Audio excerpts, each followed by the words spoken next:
Okay, well, welcome to another Motocamp adventure video. Today, Greg, his girlfriend, and I are going on a camping trip to Butano State Park.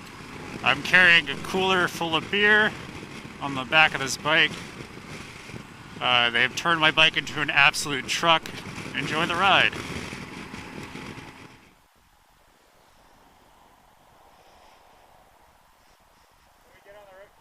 Dad? He was calling me. I can't really call him without wasting time, but just tell him that we're going camping for a couple days. Okay. How are these gloves? Good. Yeah, they're identical, right? Yep. Sweet.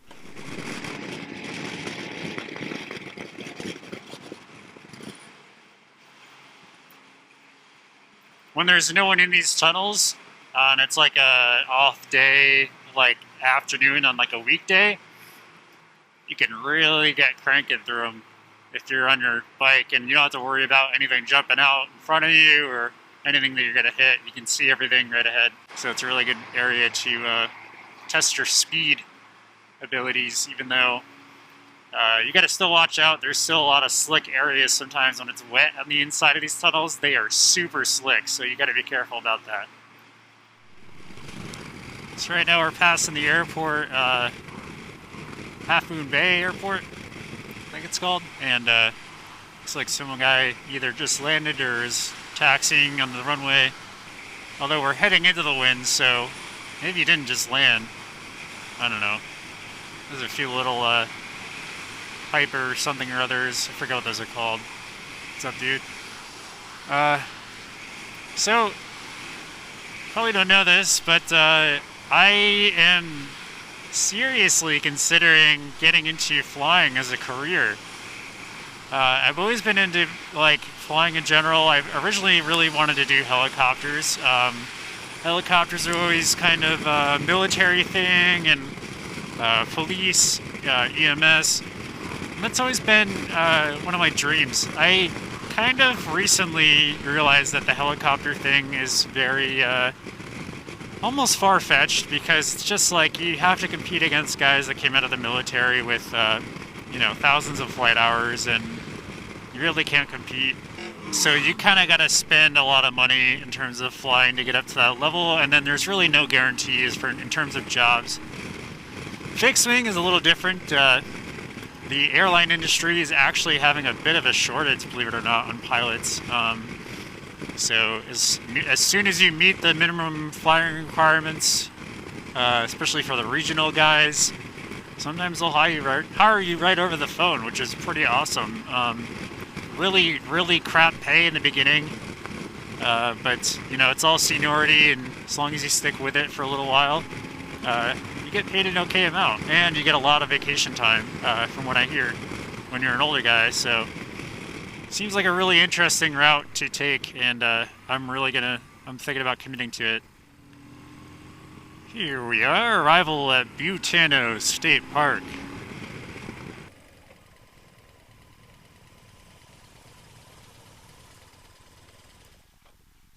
How's it going? That's a reservation. We have an additional car coming after us.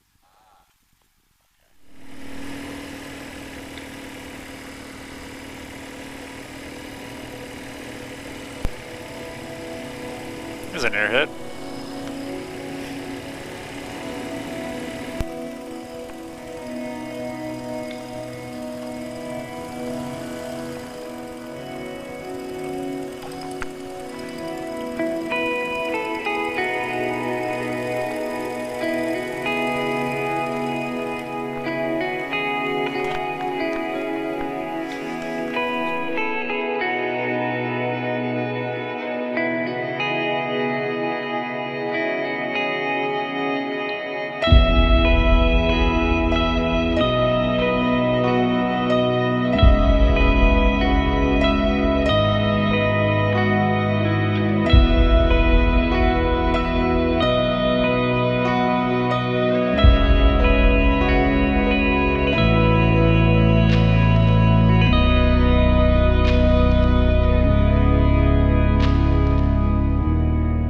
Welcome to one of my favorite roads. Still loaded down with all this gear. Still got the beer cooler. Still got some beer in it, believe it or not.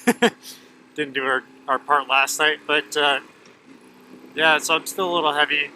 Not taking this too crazy, but and I'm also on the Butano K60s, so I'm not 100% road oriented. I mean, roads like these are one of the main reasons I absolutely love California. I don't love some of the politics. I don't love the absurd cost of living in the Bay Area, but I do love this. What's up, dude? I'm sure he's having a blast too. I mean, these redwoods are gorgeous. This is a real tight, technical road. I seem to like that. It's not too bad to ride on like a sport bike or something. I don't think there's anything that's really crazy. Maybe my suspension soak it up quite a bit, but just got to be careful about going around some of these corners.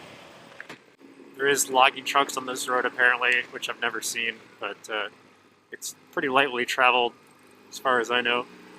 So Butano went pretty well. We met some friends that we used to work with. I used to actually work with them at an internship.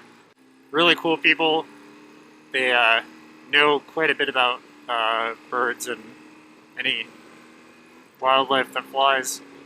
They're able to determine just by sound sometimes, just by some of the songs the birds are singing, what kind of birds they are. And I also learned, fun fact, that a lot of the bald eagle sounds you hear in movies are actually red-tailed hawks. Ugh. Let me focus a bit. Yeah, so bald eagle sounds are kind of actually not as impressive as they should be. The sound of freedom sounds like maybe a bigger chicken or something. But red-tailed hawks, yeah, that's what that screeching eagle sound you always hear is.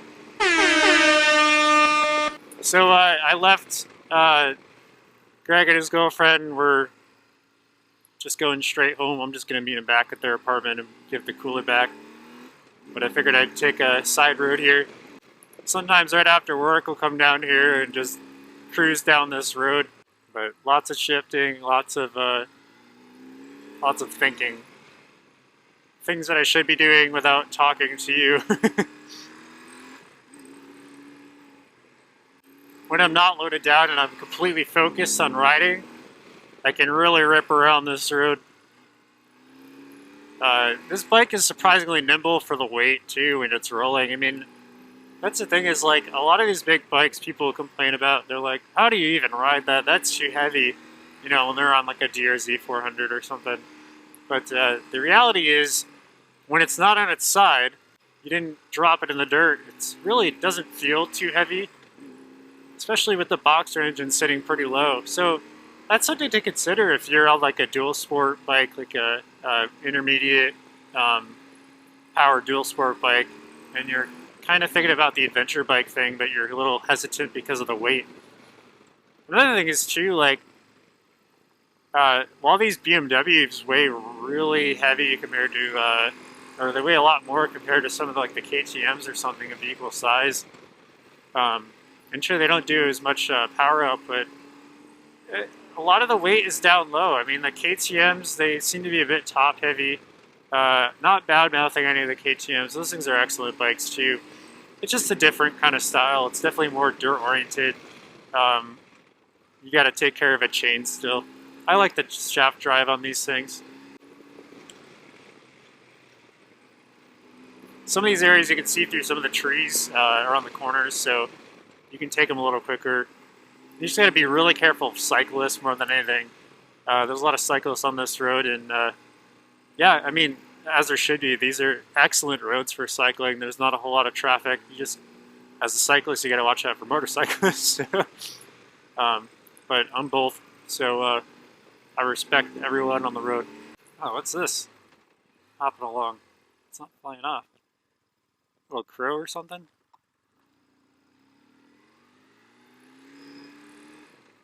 he's doing alright.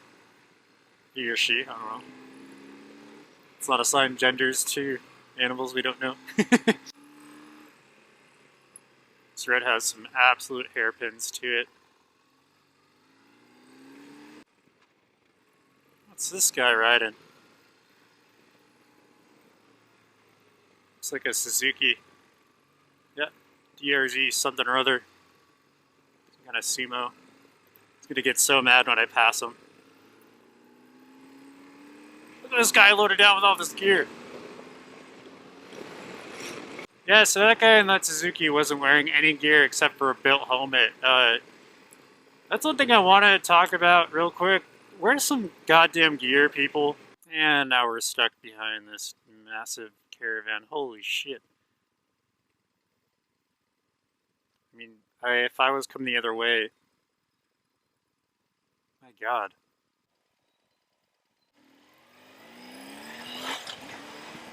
And I passed. Why can't you just take a main road with that shit? First gear, counter steer.